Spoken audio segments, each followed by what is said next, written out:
For years, Tesla has seemed untouchable, a titan of innovation, rewriting the rules of the automotive world and commanding a cult-like following.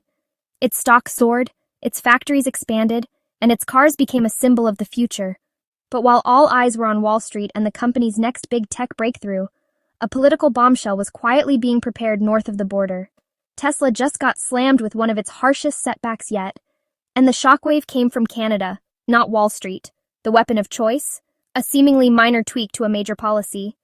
In a move that stunned car buyers and rattled Elon Musk's empire, Canada officially cut Tesla out of its federal EV rebate program, known as iZEV.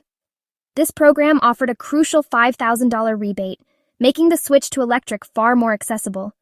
But with new price caps in place, Tesla's best-selling vehicle, the Model 3, was suddenly left out in the cold. For thousands of prospective Canadian buyers, the dream of owning a Tesla became $5,000 more expensive overnight, throwing the company's entire Canadian sales strategy into disarray. The financial fallout was immediate and widespread. Billions in potential incentives are now frozen for the company's most popular models. And this wasn't just a federal issue. The decision created a domino effect, as key provinces like Quebec and British Columbia, which have their own generous provincial rebates, began aligning their policies with the new federal framework. But the story doesn't end at the Canadian border. Whispers from Washington suggested the move was seen as a direct affront to a flagship American company. With the ink barely dry on the contentious USMCA trade deal, sources claimed that figures in the White House, including then-President Donald Trump, were privately furious, viewing Canada's policy as a protectionist tactic. All of this raises a critical question that echoes from Ottawa to Austin. Is this the beginning of Tesla's downfall in North America? Is this the first crack in the armor? A blueprint for other governments to follow, slowly chipping away at the company's global dominance? Or is this simply the latest, most dramatic twist in the escalating global EV war, a high-stakes battle that's no longer just about technology and performance, but about national pride, trade policy, and political power? The answer will define the future of electric vehicles and Tesla's place in it. Is this the beginning of Tesla's downfall in North America, or just another twist in the EV war? In a stunning move that sent shockwaves across the North American auto industry, the Canadian government dropped a bombshell, a decision that would directly impact thousands of consumers and one of the world's most recognizable brands. Effective immediately, Tesla, the titan of the electric vehicle world, was declared ineligible for Canada's popular iZEV rebate program. The Incentives for Zero-Emission Vehicles program has been a cornerstone of Canada's green strategy, offering a crucial $5,000 discount at the point of sale. For years, this rebate made premium EVs, particularly the popular Tesla Model 3, accessible to a wider audience of Canadian car buyers. Overnight, that financial bridge was gone. For prospective Tesla owners, many of whom had budgeted carefully with the rebate in mind, the news was a gut punch. The dream of owning a new Tesla suddenly became thousands of dollars more expensive. But the government's announcement didn't stop there. In a second, even more startling development, officials confirmed that $43 million in previously approved rebate payments for Tesla sales were being frozen. This wasn't about future purchases. This was a retroactive freeze affecting cars already sold. That $43 million represents over 8,600 vehicles, whose rebates, promised to customers and dealerships, were now trapped in bureaucratic limbo, pending what the government vaguely described as further investigation. A cloud of uncertainty descended over recent Tesla buyers and the company itself. So what could justify such a drastic and targeted action? The official reason, when it came, was overtly political. The Canadian government stated plainly that this was a direct act of retaliation. It was a response to a series of tariffs imposed by the United States on Canadian goods, which Ottawa condemned as illegitimate and illegal. This wasn't a regulatory issue or a problem with the vehicles themselves. It was economic warfare. Canada was signaling that it was ready to fight back in an escalating trade dispute. And that brings us to the real message. Why Tesla? Why single out a company whose mission aligns with Canada's own climate goals? Because Tesla isn't just any American company. It is American EV company, a symbol of U.S. technological prowess and manufacturing ambition. By striking at Tesla, Canada was aiming a highly visible shot across Washington's bow. It was a calculated move to inflict economic pain on a high-profile American champion, ensuring the message would be heard loud and clear. Tesla and its Canadian customers were now pawns in a geopolitical chess match, paying the price for a trade war they had no part in starting. For years, Canadian Tesla buyers relied on federal and provincial rebates to make EVs affordable.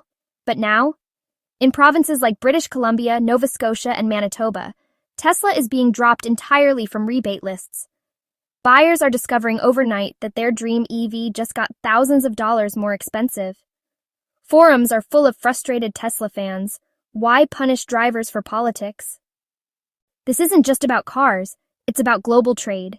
The U.S. slapped tariffs on Canadian goods. Canada hit back where it hurts. Tesla, America's EV crown jewel. Officials say this is to protect fairness and push back on Trump-era trade pressure. Meanwhile, Musk's silence is deafening, leaving speculation about whether Tesla will fight back or simply move more production to Asia. The immediate fallout from this policy shift could be severe, and it starts right across the border. Tesla's Canadian sales are poised for a significant downturn, and this isn't a market they can afford to lose. Canada has quietly become a global leader in electric vehicle adoption, boasting one of the highest rates per capita. Fueled by generous federal and provincial incentives, particularly in Quebec and British Columbia, a vibrant ecosystem for EVs has flourished. For years, Tesla has dominated this space, with the Model 3 and Model Y becoming ubiquitous sights in cities like Vancouver and Montreal. This isn't just a secondary market, it's a strategic stronghold and a significant revenue stream. Losing ground here doesn't just mean losing sales, it means losing a key foothold in North America. The core of the problem lies with the price-sensitive consumer. The federal iZEV rebate, often stacked with provincial grants, can slash up to $12,000 off the sticker price of an EV. For a middle-class family, that's not just a discount, it's the deciding factor. Without it, a Tesla Model 3 suddenly becomes a much more expensive proposition compared to its rapidly improving rivals. Competitors like Hyundai, with its award-winning Ioniq 5, Kia with the sleek EV6, and Volkswagen with the practical ID.4, are all strategically priced to fall under the rebate cap. These aren't just budget alternatives anymore. They offer compelling designs, impressive technology, and competitive range. For the average buyer weighing their options, the choice becomes painfully clear: a feature-packed, rebate-eligible competitor or a more expensive Tesla. Brand loyalty has its limits, and that limit is often a five-figure price difference. But the threat isn't just from established players. A far greater disruption could be looming on the horizon. Economists and industry analysts are sounding the alarm that this policy creates the perfect vacuum for Chinese EV giants to exploit. Companies like BYD, the world's largest EV manufacturer, are aggressively expanding globally. They have a proven playbook: enter a new market with technologically advanced, feature-rich vehicles at prices that undercut everyone. While their presence in North America is still nascent, Canada could become their beachhead. A scenario where Tesla is priced out of the rebate program is a golden invitation for a company like BYD to swoop in, offering a compelling alternative to budget-conscious Canadians. This wouldn't just be Tesla losing market share to Hyundai. It would be the beginning of a fundamental reshaping of the entire North American auto industry. Beyond the corporate battleground lies a volatile political minefield. The situation is complicated by the unpredictable nature of international trade relations, particularly with the United States. Reports have suggested that a move like this from Canada could provoke a strong negative reaction from a protectionist-leaning administration. The phrase "freak out" might sound informal, but it points to a very real possibility of retaliatory measures. This could mean the escalation of a trade war that goes far beyond electric vehicles. We could see new tariffs imposed on a wide range of Canadian goods, disrupting deeply integrated supply chains and hurting businesses on both sides of the border. Canada's decision, intended to support its own climate goals, could inadvertently trigger a diplomatic and economic firestorm, turning a dispute over EV rebates into a major international conflict with far-reaching consequences. So is this the end of Tesla's reign in Canada? One thing's for sure: when governments start targeting your brand in billion-dollar trade disputes, you're no longer just building cars. You're fighting a geopolitical war. For Musk, this could be his biggest challenge yet. And for drivers, It's a reminder that the real cost of an EV isn't just in the showroom, it's written in the politics of nations.